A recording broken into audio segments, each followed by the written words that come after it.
Hollywood is a story about a group of actors and filmmakers trying to make it big in post-World War II Hollywood, no matter the cost. Hey everyone, I'm Lesley and welcome to Watchwoman. All right everyone, roll cameras. Action! Guys, I wanted to love it. I did. It literally is tailor-made for me. Somebody from podunk nowhere comes to Hollywood and wants to make it big. That's literally my life story. I did it when I was 22, and now I'm no longer 22 and I live in the Valley. Does that mean I made it? Hollywood is a little bit more feud Betty and Joan than it is, say, Nip Tuck.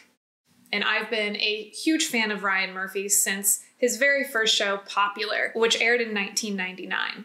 So maybe I'm dating myself just a little bit. But Hollywood's style is far from Murphy's early work. It's even more over the top than Glee.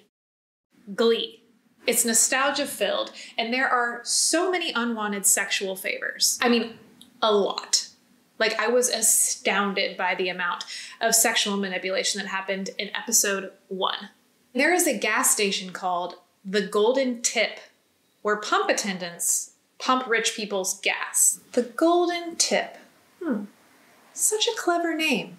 And then they give the customers sexual favors when they use the code phrase, I want to go to Dreamland. Dreamland.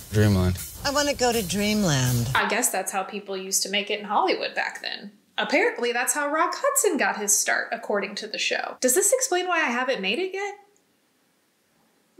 Just kidding. That would never happen today. Oh, wait.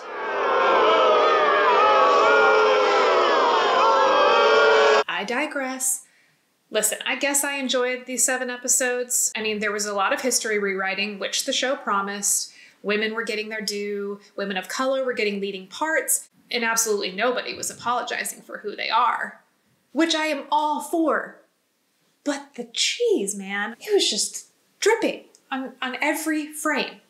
Like, you wouldn't want that much cheese on your nachos. You wouldn't want that much cheese on your cheesy gordita crunch.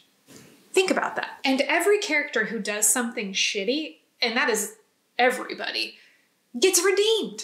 Like that, just like poof, you're forgiven. What is that? But in this depressing time we're living in, there's a thing called a pandemic going on, if you didn't know. I guess a little cheese is not the worst thing.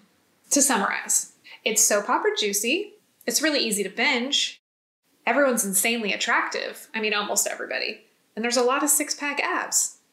I'm not really sad about that part. So if you're a fan of Murphy's cheese-filled work like Glee, give it a watch. Or just go watch Popular because it's a way better show. And on that note, I'm going to give Hollywood 2.5 out of 5 funfetti cupcakes. What did you guys think of Hollywood? Leave your comments below. Click the subscribe button on your screen and join me next Thursday for another episode of Watchwoman. See ya.